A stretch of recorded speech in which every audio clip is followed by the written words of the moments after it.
Hello guys, I am S.k.mishra and I welcome you all in yet another session of Sources of Energy of class 10th CBSE and ICSE, in which we are going to discuss about renewable source of energy. Renewable source of energy, and this is our lecture number 3. Okay? So let us start. Renewable source of energy. Renewable source of energy is that form of energy which is inexhaustible.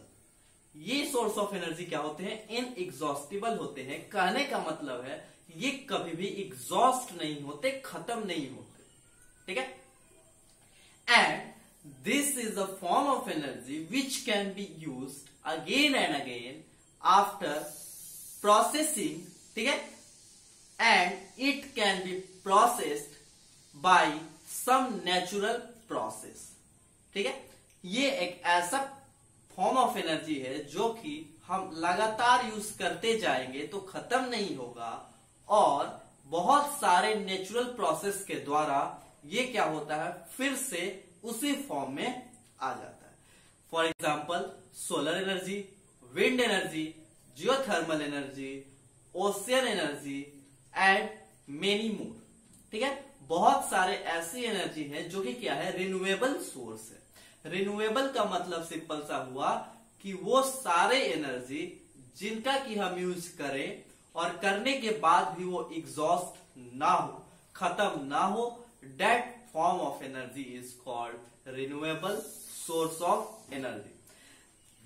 These energy are very important for our living surrounding. ठीक है? हमारे living surrounding के लिए ये important है और इसका बहुत सारा एडवांटेज भी है. जैसे कि ये कोई भी पॉल्यूशन काउज नहीं करता. It doesn't cause any kind of pollution.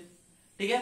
हम कितना भी इसे यूज करते रहे ये कभी एग्जॉस्ट नहीं होने वाला. जैसे कोल और पेट्रोलियम है, उसका हम यूज कर रहे हैं तो कुछ समय के बाद वो एग्जॉस्ट हो जाएगा और उसके फॉर्मेशन में millions and billions of years लगेंगे. But this is only form of energy जहां पर प्रोसेसिंग होते रहते हैं. ठीक है? जैसे जैसे ये एग्जॉस्ट हो रहा है वैसे वैसे उनका फॉर्मेशन होते रहता है. सो इसके अलावा हम लोग बोले कि this doesn't cause any kind of pollution. ये कोई भी पॉल्यूशन नहीं काउज कर रहा है. ठीक है? So these all are some information regarding renewable source of energy. ठीक है? सो आज का लेक्चर यहीं पे समाप्त करते हैं. इसके नेक्स्ट पार्ट में हम बात करेंगे नॉन रिन्यूएबल फॉर्म ऑफ